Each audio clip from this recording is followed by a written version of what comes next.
Anak-anak Ibu, ketemu lagi dengan Ibu Eti Nurhayati. Hari ini kita belajar ilmu pengetahuan sosial. Bab 3, ketergantungan antar ruang dan pengaruhnya terhadap kesejahteraan masyarakat.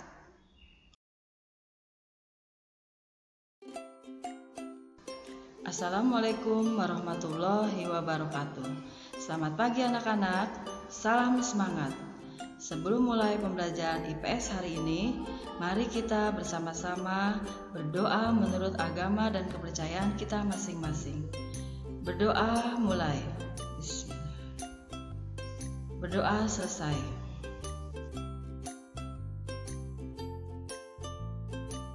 Baiklah, tujuan pembelajaran belajar IPS kali ini, setelah mengikuti proses pembelajaran, peserta didik diharapkan dapat menjelaskan pengertian ekonomi kreatif, menjelaskan subsektor ekonomi kreatif, menganalisis hubungan antara ekonomi kreatif dengan industri kreatif.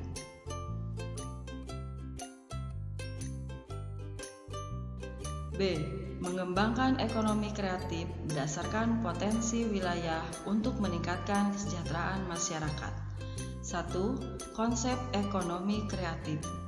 Konsep ekonomi kreatif yang digunakan dalam desain induk mengacu kepada Inpres nomor 6 tahun 2009, era ekonomi baru yang mengintensifkan pemanfaatan informasi dan kreativitas dengan mengandalkan pada ide dan stock of knowledge dari sumber daya manusia sebagai faktor produksi utama dalam kegiatan ekonominya yang menghasilkan produk atau karya kreatif atau industri kreatif yang terdiri dari 14 klaster sebagaimana tercantum dalam Inpres nomor 6 tahun 2009. Ekonomi kreatif ini dapat tumbuh dari kekuatan ide yang luar biasa, dituangkan dalam aktivitas ekonomi kreatif, industri kreatif, dan sebagian besar tenaga kerja berada pada sektor jasa atau menghasilkan produk abstrak seperti data, software, berita hiburan, periklanan, dan lain-lain. Pemerintah mengidentifikasikan lingkup industri kreatif mencakup 14 subsektor yang meliputi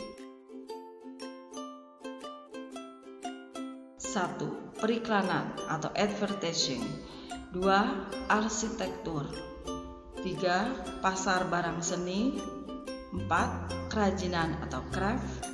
5. Desain. 6. Fashion. 7. Video, film, dan fotografi. 8. Permainan interaktif atau game. 9. Musik. 10. Seni pertunjukan atau showbiz. 11. Penerbitan dan percetakan. 12. Layanan komputer dan peranti lunak atau software. 13. Televisi dan radio atau broadcasting. 14. Riset dan pengembangan.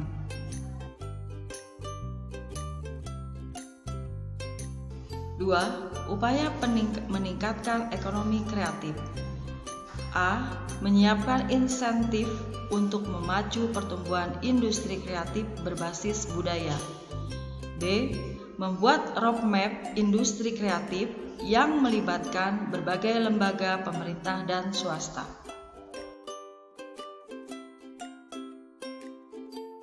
C.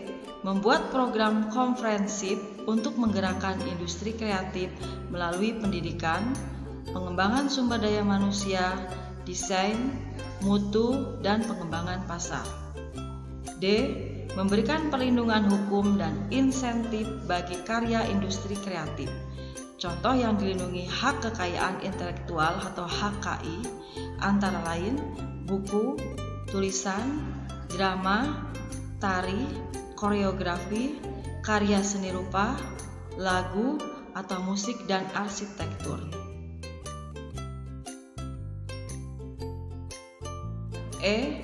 Membentuk Indonesia Creative Council yang menjadi jembatan untuk menyediakan fasilitas bagi para pelaku ekonomi kreatif.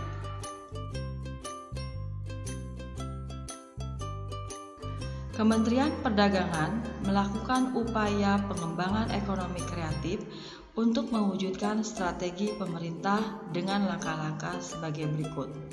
A. Pengembangan database ekonomi kreatif Indonesia yang didukung dengan teknologi informasi. B. Peningkatan penggunaan teknologi melalui program kemitraan. C.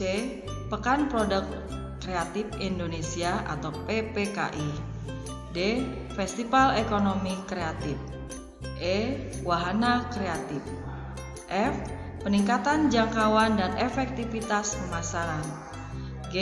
Riset ekonomi kreatif dan fasilitas pemberian insentif yang mendukung inovasi.